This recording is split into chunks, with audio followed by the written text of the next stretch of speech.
નમસ્કાર મિત્રો, આજે પ્રકરણ 12ના અથવા ઓર્ગેનિકના કેટલાક અગત્યના નીટના અથવા જીના પ્રશ્નોની આપણે ચર્ચા કરીશું.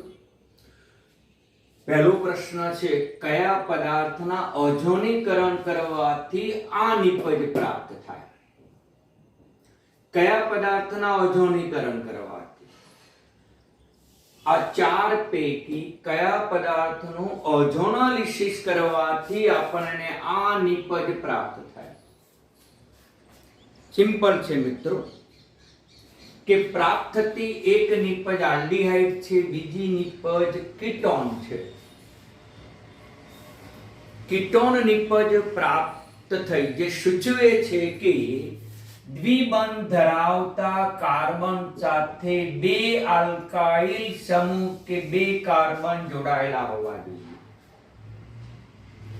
આ પદાર્થનું ઓઝોનોલિસિસ તમે કરો, આની સાથે એક કાર્બન છે, તો ઓઝોનોલિસિસ પ્રક્રિયા આખી લખવાની કોઈ જરૂર નથી. ટૂંકી માહિતી આપી દઉં કે અહીંયા ઓઝોનોલિસિસ કરો તો દ્વિબંધ ધરાવતા બંને કાર્બન સાથે ઓક્સિજન જોડાઈ જાય, એટલે કે એક કીટોન મળે અને એક આપણને આલ્ડીહાઇડ નિપજ પ્રાપ્ત થાય.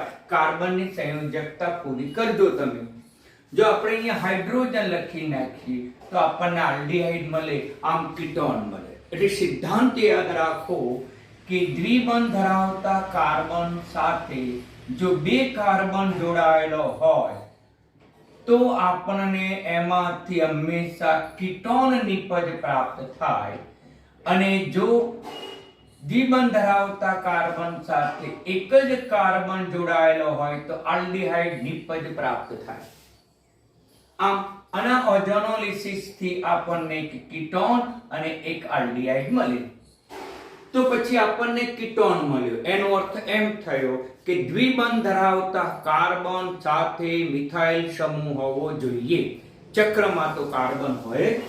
તો પછી અહીંયા તમે જુઓ કે દ્વિબંધ ધરાવતા આ કાર્બન સાથે મિથાઇલ સમૂહ છે. અહીંયા દ્વિબંધ ધરાવતા કાર્બન સાથે મિથાઇલ સમૂહ જોડાયેલો નથી, માટે આ નિપજ ન આવે. અહીંયા પણ દ્વિબંધ ધરાવતા કાર્બન સાથે મિથાઇલ સમૂહ નથી.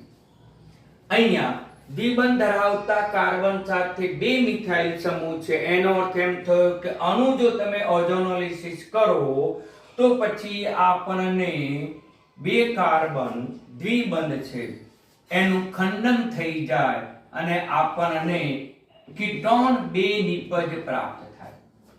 આમ બે કીટોન નિપજ, અહીંયા બે કીટોન નથી, એક જ છે, એક આલ્ડીહાઇડ છે અને કીટોન છે. મિત્રો બરાબર ક્લિયર કટ સમજી લો. એટલે આ પદાર્થ પણ હોઈ શકે નહીં, માટે આપણો જવાબ જે હોવો જોઈએ એ હશે. આપણો જવાબ એ આવશે. સીધું ઓઝોનોલિસિસ આપણે સમજાવી શકીએ કે આનું ઓઝોનોલિસિસ કરો અને ઝીંક પાણીની હાજરીમાં જળ વિભાજન કરો તો અહીંથી બંધ તૂટશે.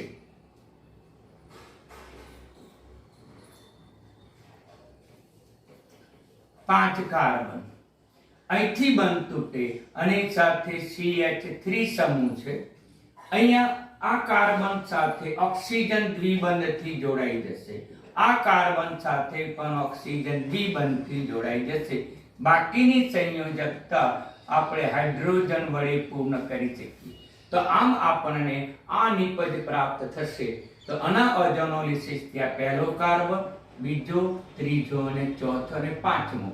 તો પછી આ પહેલો કાર્બન, આ બીજો કાર્બન, ત્રીજા કાર્બન ઉપર મિથાઇલ સમૂહ આવી ગઈ, ચોથો અને પાંચમો. એટલે સિદ્ધાંત શું યાદ રાખવાનું? દ્વિબંધ ધરાવતા કાર્બન સાથે જો એક જ આલ્કાઇલ સમૂહ જોડાયેલો તો આલ્ડીહાઇડ મળે. દ્વિબંધ ધરાવતા કાર્બન સાથે બે આલ્કાઇલ સમૂહ બે કાર્બન જોડાયેલા હોય તો કીટોન પ્રાપ્ત થાય. તો આમ આપણે સરળતાથી આનો જવાબ આપણે નક્કી કરી શકીએ.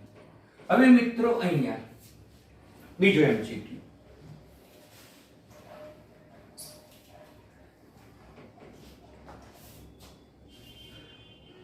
C7H6O2 ની એમોનિયા સાથે જો પ્રક્રિયા કરવામાં આવે તો આપણને નિપજ B બને છે, અને એનું Br2 KOH સાથે પ્રક્રિયા કરવામાં આવે તો આપણને આ નિપજ પ્રાપ્ત થાય છે. તો બંધારણ એ કયું? તો એનું બંધારણ કયું? મિત્રો અહીંયા બે ઓક્સિજન છે. એમોનિયા સાથે કોણ પ્રક્રિયા આપે?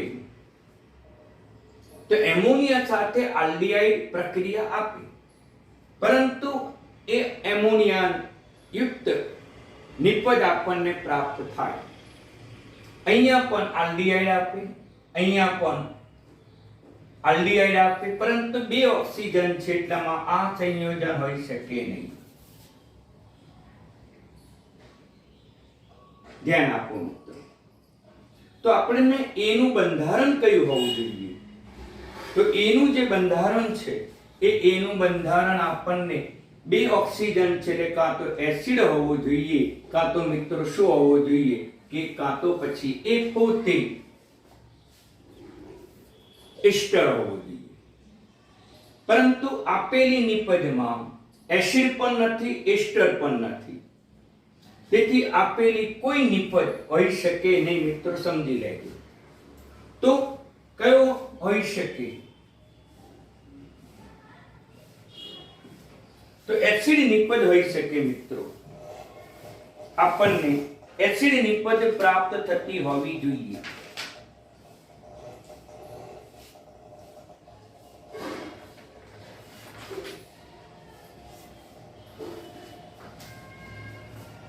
આમાં મારી ભૂલ છે.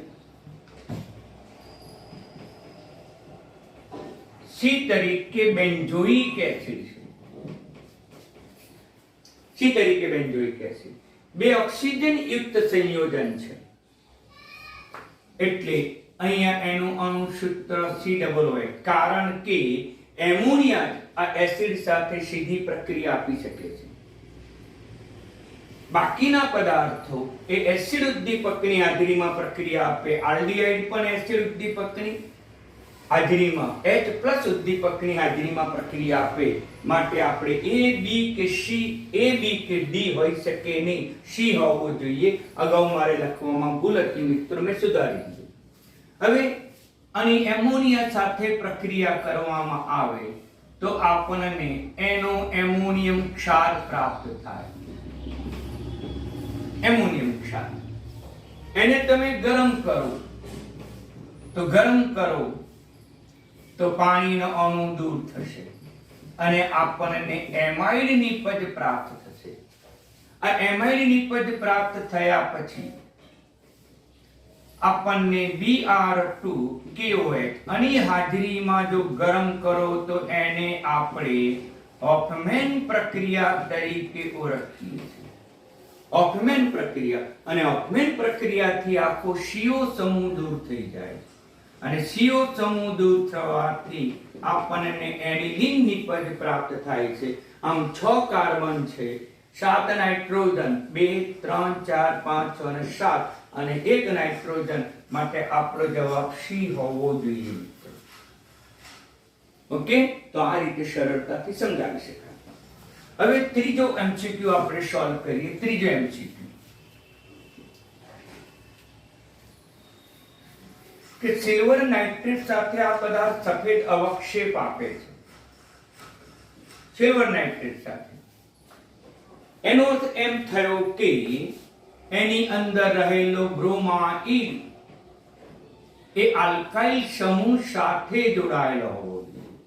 જો બ્રોમિન બેન્ઝીન ચક્ર સાથે જોડાયેલો હોય તો તે સિલ્વર નાઇટ્રેટ સાથે પ્રક્રિયા આપી શકે નહીં, કારણ કે આ બંધ મજબૂત છે. જ્યારે આલ્કાઇલ સમૂહ સાથે જો જોડાયેલો હોય તો તે સિલ્વર નાઇટ્રેટ સાથે પ્રક્રિયા કરે તો આપણને AgBr ના અવક્ષેપ પ્રાપ્ત થાય. AgBr ના આછા સફેદ અવક્ષેપ પ્રાપ્ત થાય. એનો અર્થ એમ થયો કે Br સમૂહ સીધો બેન્ઝીન ચક્ર સાથે જોડાયેલો નથી, એટલે આ નિપજ પણ હોઈ શકે નહીં, કારણ કે આમાં Br સમૂહ સીધો જોડાયેલો છે. હવે ઓક્સિડેશન કરો તો એસિડ બને ને એનહાઇડ્રાઇડ બને. આમ આપણને અણુસૂત્ર સૂચવે છે કે બેન્ઝીન ચક્ર હોવો જોઈએ. આ સૂચવે છે કે તેમાં CH2Br સમૂહ હોવો જોઈએ.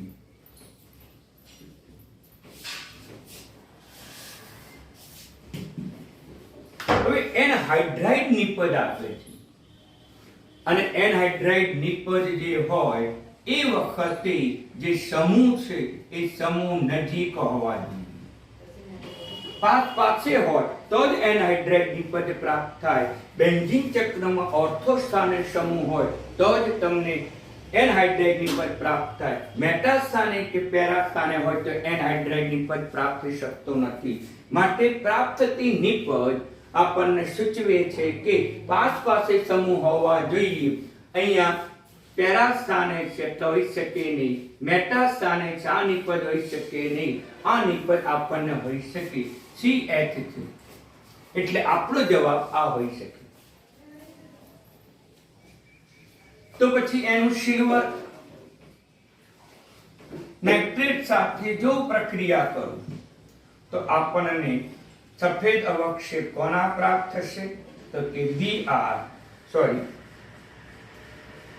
AgBr ના આપણને સફેદ અવક્ષેપ પ્રાપ્ત થશે.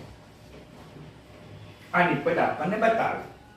હવે અહીંયા જો તેનું ઓક્સિડેશન કરો, આનું ઓક્સિડેશન કરો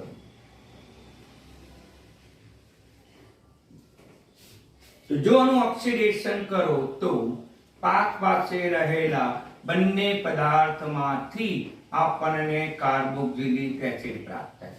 આમ એની સાથે જોડાતા આલ્કાઇલ સમૂહનું ઓક્સિડેશન થઈ કાર્બોક્સિલિક એસિડ મળે અને એને તમે ગરમ કરો તો અગાઉ મેં સમજાવ્યા મુજબ પાણીનો અણુ દૂર થઈ જાય છે અને પાણીનો અણુ દૂર થયા પછી તે બંને કાર્બન એક સામાન્ય ઓક્સિજન મારફતે જોડાઈને એનહાઇડ્રાઇડ નિપજ પ્રાપ્ત થાય છે. આપણો જવાબ ડી હોઈ શકે, જે તમે સરળતાથી સમજી શકો છો.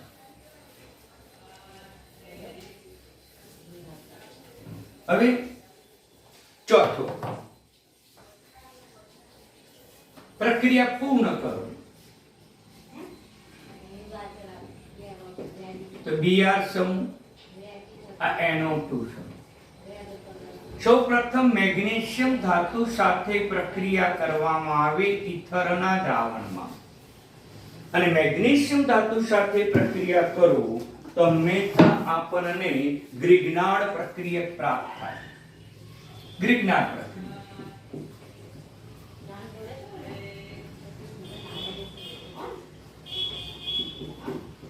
આ ગ્રિગ્નાર્ડ પ્રક્રિયક પ્રાપ્ત. હવે એની સાથે સૂકો બરફ ઉમેરવામાં આવે છે. સૂકો બરફ એટલે કાર્બન ડાયોક્સાઇડ, અને કાર્બન ડાયોક્સાઇડ સાથે પ્રક્રિયા કરશે. ઈથરના માધ્યમમાં જ પ્રક્રિયા થાય. તો પછી અહીંથી બંધ તૂટે. હંમેશા ગ્રિગ્નાર્ડ પ્રક્રિયામાં કાર્બન મેગ્નેશિયમ વચ્ચેનો જ બંધ તૂટે. આ મેગ્નેશિયમ છે એ આ ઓક્સિજન સાથે જોડાશે, જ્યારે ફિનાઇલ ચક્ર એ કાર્બન સાથે જોડાશે. તેથી આપણને નિપજ આ પ્રકારે મળશે. આની સાથે કાર્બન સાથે ઓક્સિજન દ્વિબંધ, આ કાર્બન સાથે ઓક્સિજન સિંગલ બંધ, અને એ કાર્બન સાથે પાછો ઓક્સિજન, એ ઓક્સિજન સાથે મેગ્નેશિયમ સાથે Br. હવે એસિડ ઉમેરવામાં આવે છે, અને એસિડ ઉમેરો એટલે જળ વિભાજન. ગ્રિગ્નાર્ડ પ્રક્રિયકથી પ્રાપ્ત થતી પ્રક્રિયા મધ્યવર્તી નિપજ અસ્થાયી છે. તરત જ એનું જળ વિભાજન થશે, અને જળ વિભાજન થાય HH ઉમેરાય. મેગ્નેશિયમ થી બંધ તૂટે. આ H છે ઓક્સિજન સાથે જોડાશે, જ્યારે OH મેગ્નેશિયમ સાથે જોડાશે.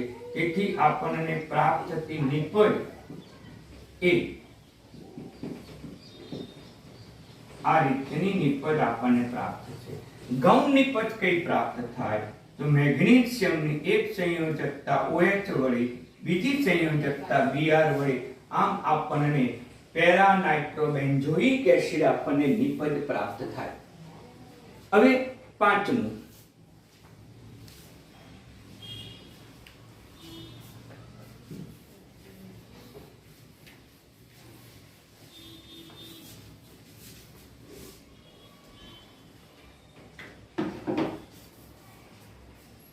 C6H5 CH2OH એની પહેલી HBr સાથે પ્રક્રિયા કરવામાં આવે એટલે OH સમૂહનું વિસ્થાપન Br સમૂહ વડે થશે.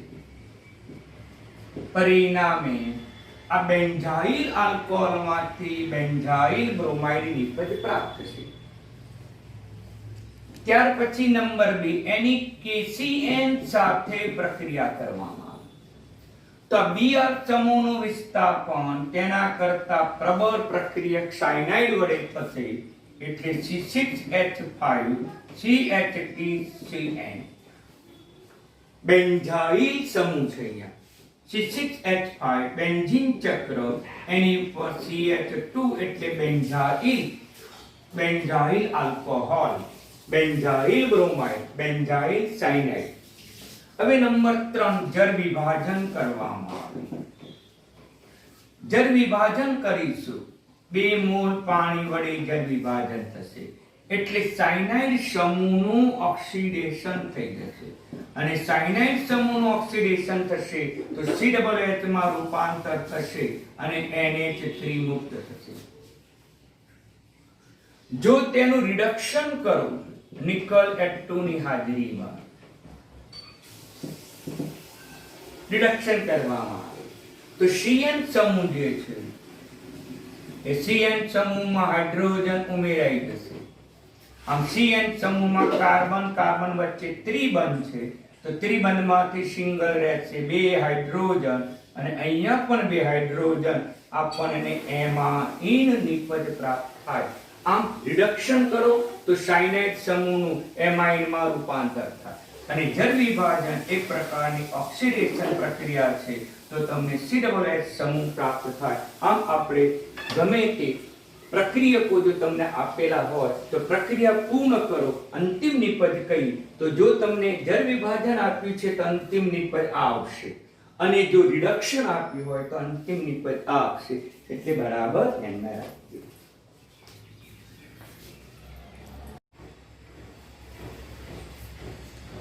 તમારા પાઠ્યપુસ્તકમાં પેજ નંબર 387 એનો પ્રશ્ન 12.17 મિત્રો પ્રક્રિયા પૂર્ણ કરો અથવા તો તમને કંઈ પણ માહિતી ખૂટતી હોય તો તે માહિતી કઈ તે નક્કી કરો.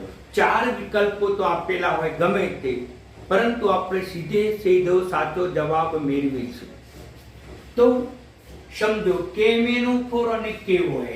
કેમેનોફોર KOH છે પ્રબળ ઓક્સિડેશન કરતા છે અને પ્રબળ ઓક્સિડેશન કરતા હોવાથી અણુ ઓક્સિડેશન થશે.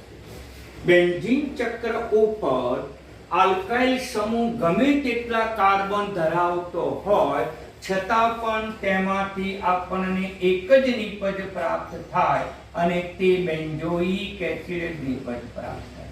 એટલે મિત્ર જવાબ આ થશે. વિદ્યાર્થીઓ ફરીથી નિયમ બોલું છું કે બેન્ઝીન ચક્ર ઉપર આલ્કાઇલ સમૂહ હોય ગમે તેટલા કાર્બન ધરાવે અહીંયા 2 છે 3 પણ હોય 4 પણ હોય 5 પણ 6 પણ પ્રાપ્ત તે નિપજ તો એક જ હોય બેન્ઝોઇક એસિડ. હવે નંબર 2 કે અહીંયા એસિડ સંયોજનો છે એની થાયોનિલ ક્લોરાઇડ સાથે પ્રક્રિયા કરી છે એટલે OH સમૂહનું વિસ્થાપન ક્લોરીન વડે થશે અને અહીંયા 2 COOH સમૂહ છે એટલે 2 CO સમૂહ જોડાઈ Cl સમૂહ જોડાશે. તો આમ આપણને આ નિપજ પ્રાપ્ત થાય. ટૂંકમાં કાર્બોક્સિલિક એસિડ સંયોજનો એ થાયોનિલ ક્લોરાઇડ સાથે પ્રક્રિયા આપે OH સમૂહનું વિસ્થાપન Cl વડે થાય આપણને આમ એસિટાઇલ ક્લોરાઇડ અથવા તો એસાઇલ ક્લોરાઇડ નિપજ પ્રાપ્ત થાય. અહીંયા R તરીકે મોટું ચક્ર બેન્ઝીન લીધું એટલે તમને થોડી અઘરી પડે. વાસ્તવમાં સિદ્ધાંતો જો સમજો તો બધી જ રિએક્શનો તમને આવડે. હવે આપણે નંબર લઈએ 3. ત્રીજી રિએક્શન ધ્યાન આપો કે મેં તમને પહેલા કીધું છે કે આલ્ડીહાઇડ કે કીટોન કોઈ પણ પદાર્થ આપેલો હોય એનું કાર્બોનિલ સમૂહમાં રૂપાંતર કરો સરળ પ્રક્રિયા થઈ જશે. એની એમોનિયા ને તેના વ્યુત્પન્ન સાથેની પ્રક્રિયા છે. NH2NH C double bond O NH2. મિત્રો, આ કાર્બોનિલ કાર્બન સાથે જો NH2 સમૂહ હોય તો આ હાઇડ્રોજન દૂર થતો નથી. કાર્બોનિલ કાર્બન સાથે નાઇટ્રોજન જોડાયેલો એની સાથે જોડાયેલો હાઇડ્રોજન દૂર થતો નથી, પરંતુ આ હાઇડ્રોજન દૂર થશે. બરાબર ધ્યાનમાં રાખજો. એટલે આ હાઇડ્રોજન દૂર થતો નથી. પાણીનો અણુ દૂર થાય એ વખતે હાઇડ્રોજન આ વપરાય છે, એટલે કે આની સાથેનો હાઇડ્રોજન વપરાય છે. પાણીનો અણુ દૂર થશે અને દૂર થયા પછી કાર્બોનિલ કાર્બન અને નાઇટ્રોજન સાથે દ્વિબંધની રચના થશે. એટલું ચાલ્યું ગયું છે. નાઇટ્રોજન સાથે NH, અગાઉ મેં સમજાવેલી છે રિએક્શન. NH સાથે પાછો C ડબલ બોન્ડ O અને એની સાથે NH3, એટલે આપણને આ નિપજ આપણને પ્રાપ્ત થાય.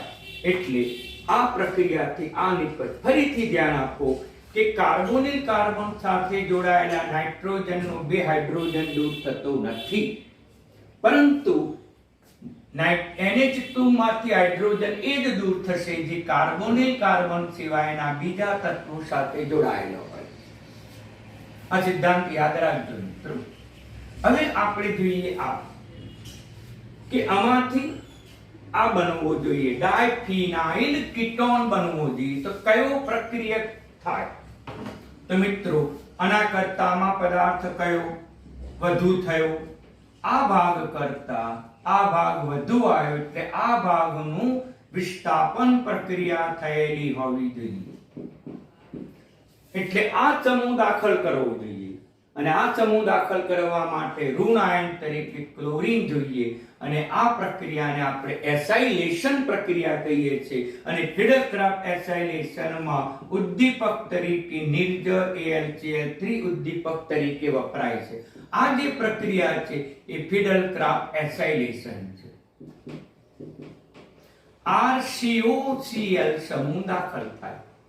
તેથી બેન્ઝીન ચક્ર ઉપર જો એસાઇલેશન કરવામાં આવે તો એમાંથી આપણને COOR સમૂહ પ્રાપ્ત થાય. અહીંયા R તરીકે ફિનાઇલ ચક્ર છે બેન્ઝીન. એટલું જ યાદ રાખવું, સરળ છે રિએક્શન. ચાલો હવે આ અહીંયા AgNH3 ટ્વાઇસ એટલે કે ટોલેન્સ પ્રક્રિયક છે. ટોલેન્સ પ્રક્રિયક અને ટોલેન્સ પ્રક્રિયક કે નિર્બળ ઓક્સિડેશન કરતા છે. અને નિર્બળ ઓક્સિડેશન કરતા હોવાથી કીટોનનું ઓક્સિડેશન ન કરે, આલ્ડીહાઇડનું જ ઓક્સિડેશન કરે છે. એટલે CHO સમૂહનું જ ઓક્સિડેશન કરે અને CHO સમૂહના ઓક્સિડેશનથી હંમેશા આપણને કાર્બોક્સિલિક એસિડ નિપજ પ્રાપ્ત થાય. એટલે આપણને આ પ્રકારની નિપજ અવશ્ય પ્રાપ્ત થશે. હવે છઠ્ઠાની આપણે ચર્ચા કરીએ. નંબર 6.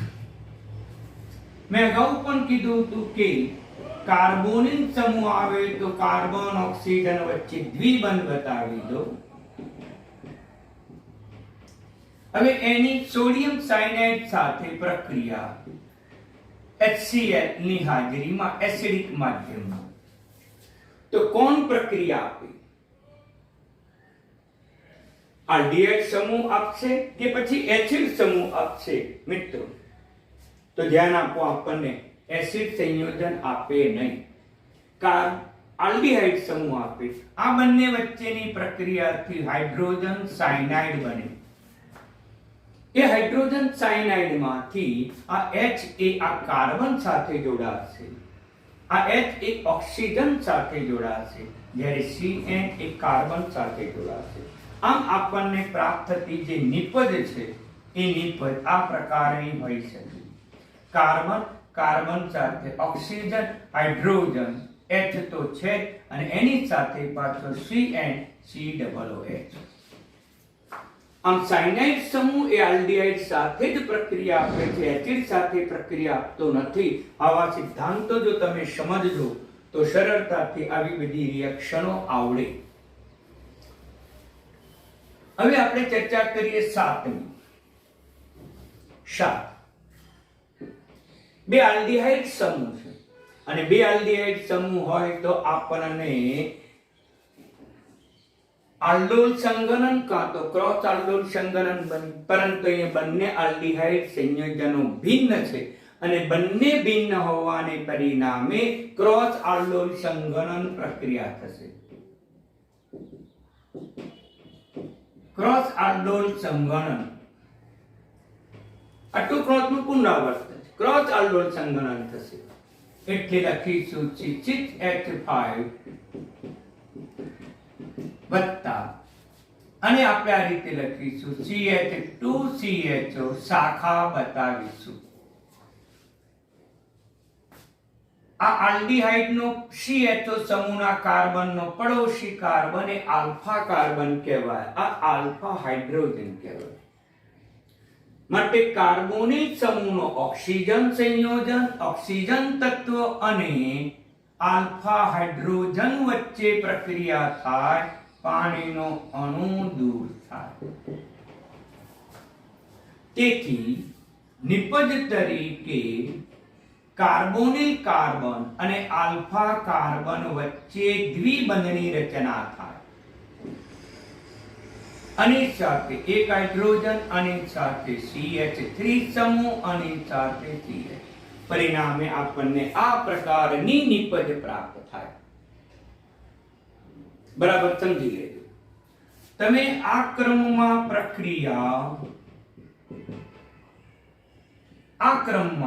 પ્રક્રિયા લખી શકો નહીં, કારણ કે આમાં આલ્ડીહાઇડ જે છે બેન્ઝાલ્ડીહાઇડ છે. બેન્ઝાલ્ડીહાઇડમાં આલ્ફા કાર્બન છે, પરંતુ આ કાર્બન સાથે હાઇડ્રોજન નથી, એટલે આલ્ફા હાઇડ્રોજન નથી અને આલ્ફા હાઇડ્રોજન નહીં હોવાથી આ ક્રમમાં સંઘનન પ્રક્રિયા ન થાય. સંઘનન પ્રક્રિયા થવા માટેની શરત કે પછીના ક્રમમાં બીજા સ્થાને લખેલા આલ્ડીહાઇડ કે કીટોનમાં આલ્ફા હાઇડ્રોજન 2 હોવા જોઈએ. ત્યાર પછી 8મું જોઈએ આપણે. 8મું હવે સોડિયમ બોરોહાઇડ્રાઇડ એ પોતે રિડક્શન કરતા છે એટલે રિડક્શન થાય, પરંતુ અહીંયા બે સમૂહ છે. એક કીટોન સમૂહ પણ છે અને બીજો એસ્ટર સમૂહ પણ છે. આ જે છે એ એસ્ટર છે, આ છે કીટોન છે. અને અગાઉ પણ કીધું છે સોડિયમ બોરોહાઇડ્રાઇડ વડે કીટોનનું જ રિડક્શન થાય અને કીટોનનું રિડક્શન થાય એટલે એમાં હાઇડ્રોજન ઉમેરાય. એક હાઇડ્રોજન આની સાથે બીજો હાઇડ્રોજન તેની સાથે, પરિણામે પ્રાપ્ત થતી નિપજ આપણને આ પ્રકારે પ્રાપ્ત થશે. આમ આપણને 2,0 આલ્કોહોલ ધરાવતો એસ્ટર પ્રાપ્ત થશે. આ સિમ્પલ બધા સિદ્ધાંતો ઉપર રચાયેલું છે. હવે 9મી રિએક્શનની આપણે ચર્ચા કરીએ. 9મી રિએક્શન.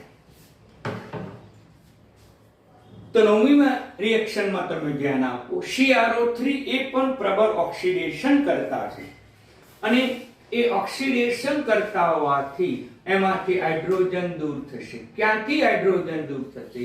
એક હાઇડ્રોજન આ અને આની સાથે જે કાર્બન છે એ કાર્બન સાથે પણ એક હાઇડ્રોજન જોડાયેલો હશે.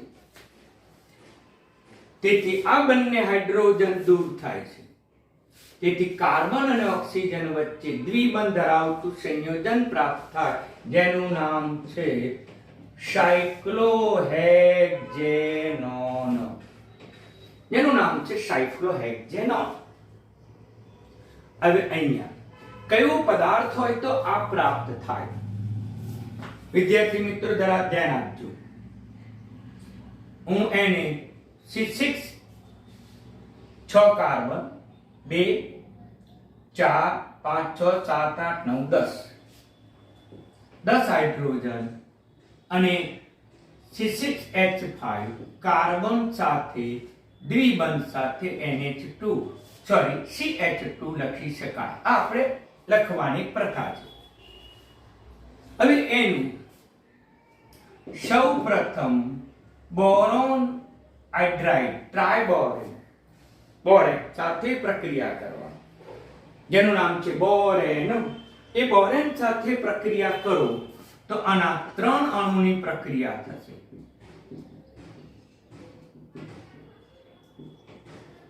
3 મોલ અને 1 બોરોન. બોરોનની 3 સંયોજકતા છે. એ 3 સંયોજકતા હોવાથી હાઇડ્રોજન દૂર થઈને આ આખો સમૂહ જોડાય છે. પરંતુ એ વખતે હાઇડ્રોજન અહીંયા જોડાઈ ગયો હશે અને આ CH2 ની એક સંયોજકતા બાકી હશે. આમ 3 મોલ સાથે 1 બોરોનની પ્રક્રિયા થાય છે. હાઇડ્રોજન આની સાથે જોડાશે, બોરોન આની સાથે, એટલે બોરોન સાથે મિથાઇલ CH2 સમૂહ પણ એટલા આખા સંયોજનમાં 3 અણુ સાથેની પ્રક્રિયા. આ રીતે લખવાની પ્રથા છે. હવે આગળ પછી એનું બેઝની હાજરીમાં ઓક્સિડેશન કરવામાં આવે. હાઇડ્રોજન પેરોક્સાઇડ ઓક્સિડેશન કરતા છે અને ઓક્સિડેશન કરતા C5H10 CHCH2 આપણને 1,0 આલ્કોહોલ નિપજ પ્રાપ્ત થાય.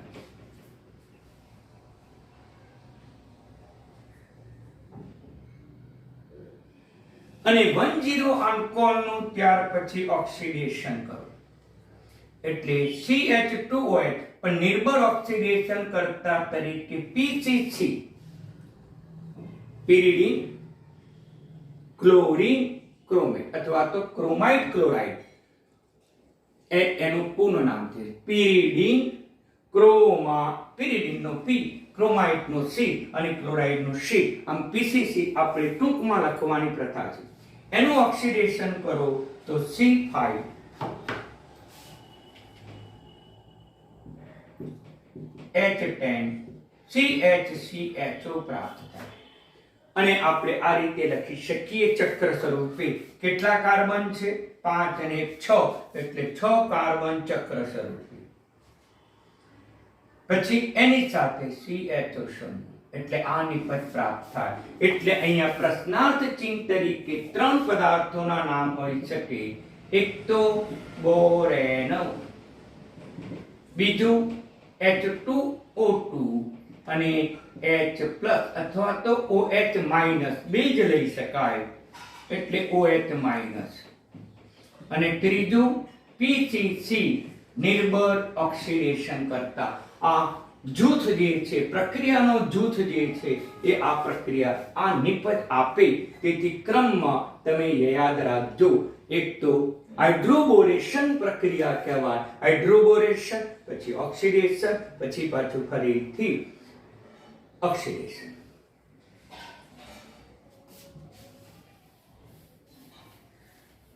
હવે છેલ્લી પ્રક્રિયા ઓઝોનોલિસિસ થી કીટોન પ્રાપ્ત થાય. દાખલા તરીકે આ દ્વિબંધ પદાર્થ છે અને દ્વિબંધનું ઓઝોનોલિસિસ કરીએ તો આપણને આ નિપજ પ્રાપ્ત થાય. ઓકે, આમાંથી સીધી નિપજ લખી શકાય કે આમાં ઓક્સિજન દૂર કરીને આ બંને કાર્બન વચ્ચે દ્વિબંધ લખી નાખો એટલે સીધી નિપજ પ્રાપ્ત થશે. એ જ પ્રકારે અહીંયા પણ આપણે કહી શકીએ પ્રાપ્ત થતી નિપજ એ સાયક્લોહેક્ઝેનોન છે. સાયક્લોહેક્ઝેનોન.